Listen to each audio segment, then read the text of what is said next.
Welcome to Superlap Scotland for classes C and D plus the guest class, powered by Rockstar Energy. And as you can see in the holding area, ready to go, qualifying well and truly underway. And look at these beautiful weather conditions we have at Knockhill Racing Circuit. And all the guys in C and D class on track just now and trying to get to grips with what has been a pretty long winter. A few of them will have taken part in a couple of track days, as Bobby Davey has a huge moment going through turn 3 there, as Michael Foster does the same at the hairpin. 10 out of 10 for that one, Michael. A few drivers will have taken part in track days. They hopefully will have blown off the cobwebs, but Foster on an absolute mission as he comes through here, and that didn't look quite right for Michael Foster. Off he goes into the gravel trap and just nudges the wreck to sell at the chicane. Michael steps out from the car, jumps over the tyre wall, and well, not the greatest start for him, but yeah, he will live to fight another day. No damage to that car whatsoever, apart from it being filled with gravel, one would imagine. And here we go, back on track and making their way round just now.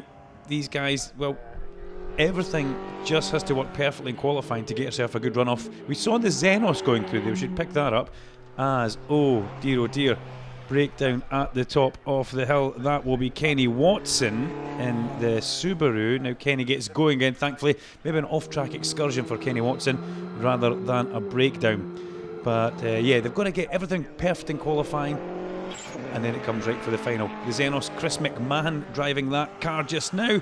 And Chris, the man behind the Leavin Car Company in Edinburgh.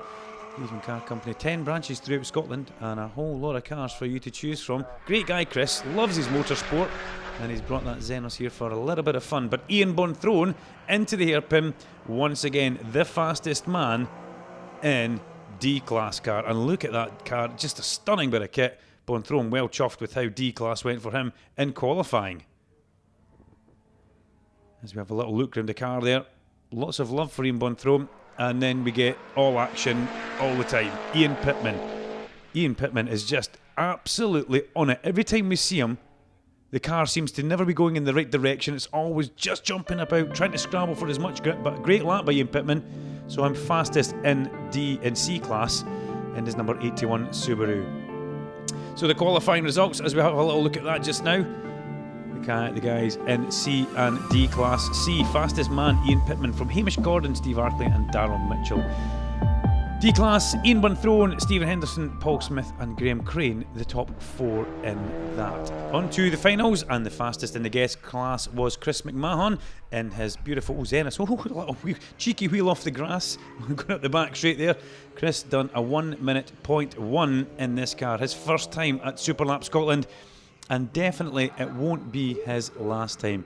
Great to see him on track and in that car. As we get to the D class, and that is a pretty slow Audi, and that will be Rab Jobson, and that car just not working, unfortunately for Rab. Stephen Henderson. Ooh, that sounded fast, but didn't look fast. Look, the car just, almost like the car bottoms out as it comes off the second curb. Stephen, lucky not to go into the gravel trap with that one. You can see his head getting moved about with the G-forces. But unfortunately, a 1:21.3 for Stephen sees him come home in 8th place, with Stuart McCracken just ahead of him in 7th in his Caterham Super Sprint. A 1:06.6 for Stuart McCracken.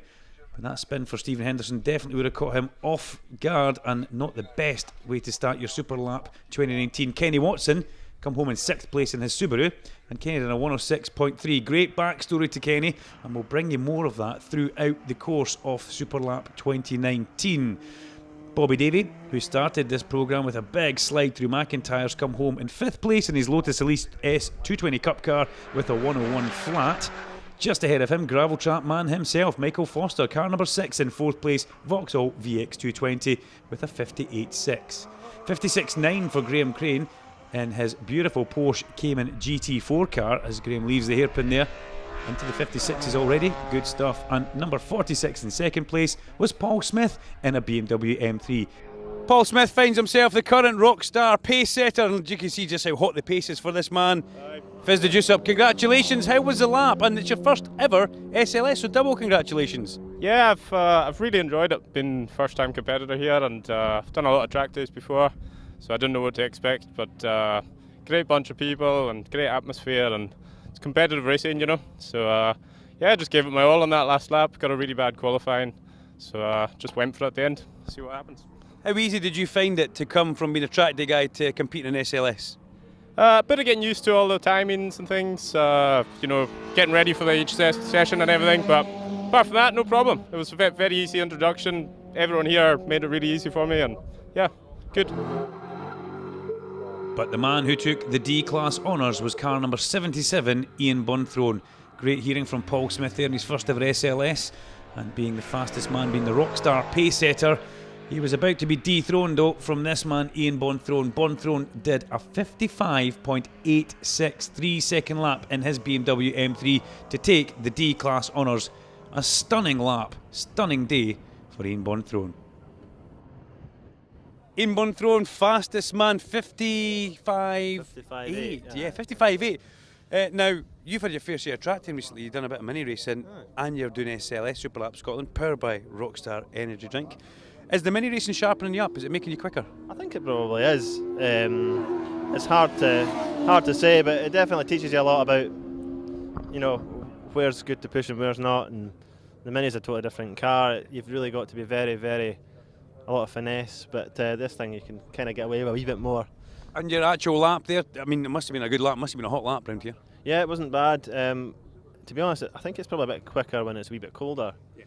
It's definitely heating up because we've managed a quicker time than that before, but I'm happy with that. It's good that the car's, touch wood, it's really reliable. That's what it's all about.